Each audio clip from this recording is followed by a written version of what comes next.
এই প্রথম ঢাকার কোনো মসজিদে স্থায়ীভাবে বসে নামাজ পড়ার জায়গা দেখা গেল। কেউ বসে কোরআন পড়তে পারবেন, দাঁড়িয়ে নামাজ পড়তে অক্ষম হলে তারা বসে নামাজ পড়তে পারবেন। আর বসার জায়গাটা দেখুন, বেশ চমৎকার এবং আরামদায়ক। মসজিদের ভেতরে এরকম সুন্দর ব্যবস্থা করা হয়েছে। ঢাকার মাদানী অ্যাভিনিউ রোডের ইউনাইটেড ইউনিভার্সিটির প্রবেশ মুখে এই মসজিদ আল মোস্তফা, যেখানে 10,000 মানুষ একসঙ্গে নামাজ আদায় করতে পারেন।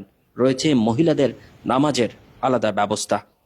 মসজিদটি এমনভাবে নির্মাণ করা হয়েছে যাতে দিনের আলো অনায়াসে এসে মসজিদের মূল ভবনে ঢুকতে পারে, যে কারণে অতিরিক্ত বিদ্যুৎ খরচ করতে হয় না। মসজিদের এই মূল ভবন ছাড়াও বর্ধিতাংশ রয়েছে, অর্থাৎ গম্বুজের নিচের অংশটি আরো বড়। সব মিলিয়ে এখানে 10,000-এর বেশি মানুষ একসঙ্গে নামাজ আদায় করতে পারেন। কাবা শরীফের আদলে এই মসজিদটির কাঠামো নির্মাণ করা হয়েছে। দেখুন বাইরে থেকে মসজিদটির মূল কাঠামো বা প্রবেশ পথ। মসজিদ আল মোস্তফা, মাদানী অ্যাভিনিউ রোডে, ইউনাইটেড ইন্টারন্যাশনাল ইউনিভার্সিটি।